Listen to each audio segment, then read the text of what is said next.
Hi everyone, my name is Shauna in case you don't know, and welcome back to another video. Today's video is going to be a little bit of a tougher video for me to talk about, but it's something that I've been wanting to talk about since it happened, and it's something that I feel is important to talk about because I haven't met anyone with anything similar to what I'm going through, but I want to raise awareness for this in case there's anybody who's in a similar situation to me that feels really alone, or in case you sort of experience this like down the line. I want you to be prepared. So I was misdiagnosed with an eating disorder. Now several of the doctors that I'm seeing would want to convince you that I have an eating disorder. However, I'm going to explain why I disagree with their diagnosis as this video goes on.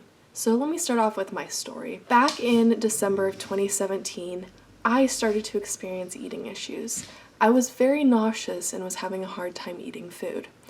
And in January of 2018, I went to the emergency room because I was feeling so sick. They deemed that nothing was wrong with me. However, I was so nauseous that I didn't eat for almost a full 24 hours. So they got my parents to help me eat every single hour for a while until I was back to a normal eating schedule. Now, I was still really nauseous. That emergency room trip did not do anything for me. The doctors did not do anything to acknowledge my nausea or help me with my nausea. I was also feeling really fatigued, weak, and lightheaded every time I stood up. So months went on, and by May, I lost so much weight that I was having people make comments to me at my school. "Oh, are you okay? You look like you've lost weight." I compared a picture of my face to a picture of what I looked like in 2017, and I could see that my bones were poking out more and that I had lost weight. So I went to my doctor and I said, "Hey, I'm really nauseous and it's making it hard for me to eat food, and I'm really weak and fatigued."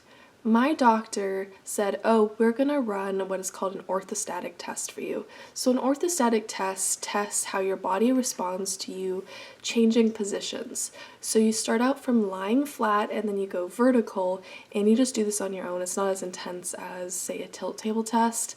And my doctor found that I was orthostatic both based on blood pressure and heart rate.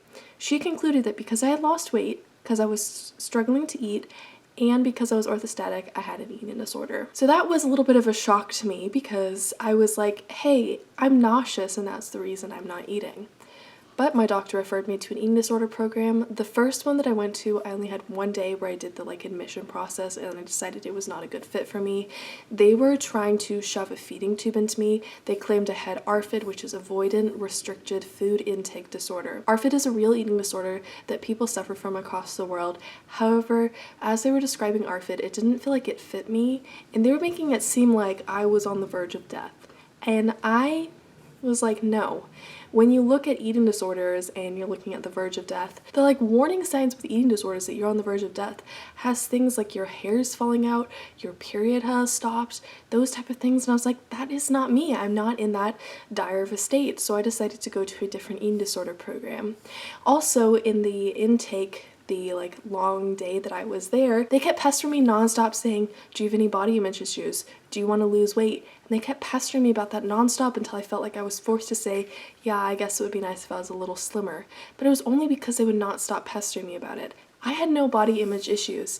Jennifer Lawrence is one of my role models, and for a while there she was saying she would not diet for any roles, and she seems to be very body positive and really not wanting to restrict her diet. So I've been inspired by Jennifer Lawrence for a really long time. Jennifer Lawrence is a big reason why I don't restrict my diet to lose weight. So eventually I found a different eating disorder program and I was in it for 5 days. So a full week because you weren't there on weekends.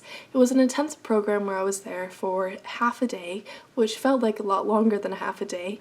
And it was really hard to be in that program.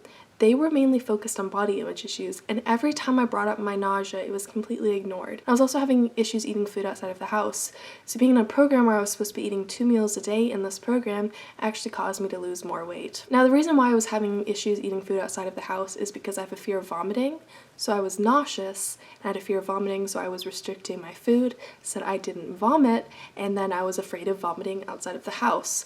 So this program wasn't a good fit for me to be out of the house for 2 meals a day where I basically couldn't eat anything and they wouldn't acknowledge my nausea as a real issue.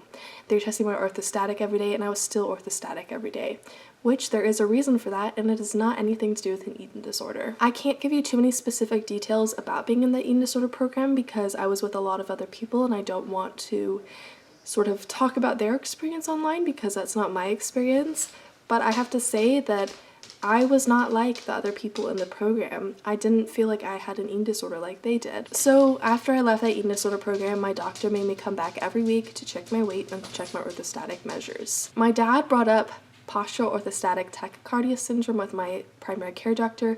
She completely ignored him and said, no, it's just ARFID, it's just this eating disorder. Eventually, in the summer of 2018, I was having massive pain. I did not know the difference between the pelvis and the stomach, and so I thought I was having appendicitis. I rushed into my doctor's office, and my doctor said, your pain is just because you're not eating well. Whoever was my pelvis, so like below the stomach.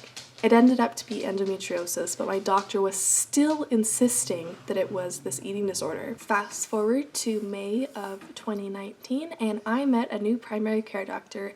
I had decided to try and find a new primary care doctor after my current doctor, who was convinced that I had the eating disorder, said that I would need a feeding tube when it was endometriosis. So after that, I was like, no, I'm going to find a different primary care doctor. So I found one.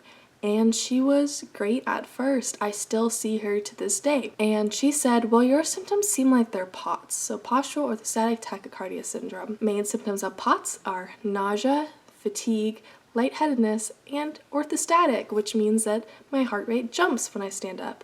Which is the case. She got me tested and I ended up getting diagnosed with POTS. So as you can see, it was POTS and endometriosis. I didn't have an eating disorder, and I was very firm about saying that I didn't have an eating disorder. However, I still struggled to eat because of my nausea. POTS isn't something that's easy to cure. I thought I was improving pretty well. I was eating 3 solid meals a day. I was the heaviest weight that I'd ever been, which is a good thing because I was always underweight even before any of these issues started to happen. I was feeling good about my weight, and I was feeling good about my eating habits. However, last year when I ended up in the hospital, my eating took a plummet. I got even more nauseous to the point where it felt nonstop, like I was gonna puke everywhere. I was having bad anxiety and I stopped eating solid food, and also food was getting stuck in my throat. It felt like it wouldn't slide down, and I was just miserable. And then yet again, it gets brought up that I have an eating disorder. The thing about being diagnosed with an eating disorder is as soon as you're diagnosed, they stop looking at other issues. So I have been fighting for the past 13-14 months to try and get GI testing to figure out what's wrong with my nausea. Why did it get worse? Why is stuff getting stuck in my throat? But all the doctors look at my chart, they see ARFID on my chart, and they refuse to keep looking for GI issues. And I did more research on ARFID, and everything that I read about ARFID didn't fit me. It seems like ARFID impacts people more who have autism or OCD. And ARFID is you're putting restrictions on your diet, but it's not due to a body image issue. There's other reasons, like you just feel like you need to have more controls in your life and things like that. So it is a real issue, but doctors like to put this label on me because it's so much easier to say that me, a 21-year-old, has an eating disorder than to admit that I have physical health issues that are complicated that need to be looked into more. And ARFID, when I look it up online too, the diagnostic criteria says that if you have a physical health issue that is causing you to have eating issues, that you don't have ARFID. And that's the case for me. You wouldn't say that a cancer patient who's nauseous from chemo has ARFID because they're not eating when they're having chemo and feeling nauseous from it. It's the same situation with me. No, I don't have cancer. I'm not going through chemo, but I have a real nausea that is making it difficult for me to eat, and I don't have ARFID because of that, and I don't like this label of ARFID that all these doctors put on me because they refuse to look at my physical health issues after they find out that ARFID is on my medical history. I still can't eat solid food because every time I eat solid food, I get so nauseous and it gets stuck in my throat. So some doctors would still say that I have ARFID. In fact, most of the doctors that I see now would still say that I have ARFID.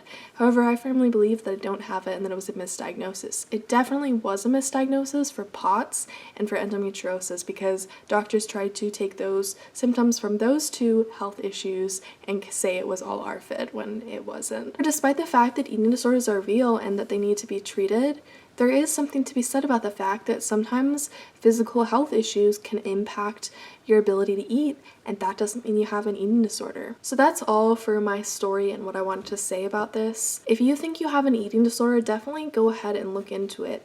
But if you have some sort of nausea or physical health issue that's underlying your eating issues, that's like causing your eating issues, then I highly recommend trying to get that treated first, because I have done different treatments through exposure therapy, through DBT, dialectical behavioral therapy. I've done all the different types of therapy to try and treat my eating issues, but after years of being in those programs, there's been no improvement because I don't have an eating disorder, and it's not caused by my mental health issues, it's caused by physical health issues.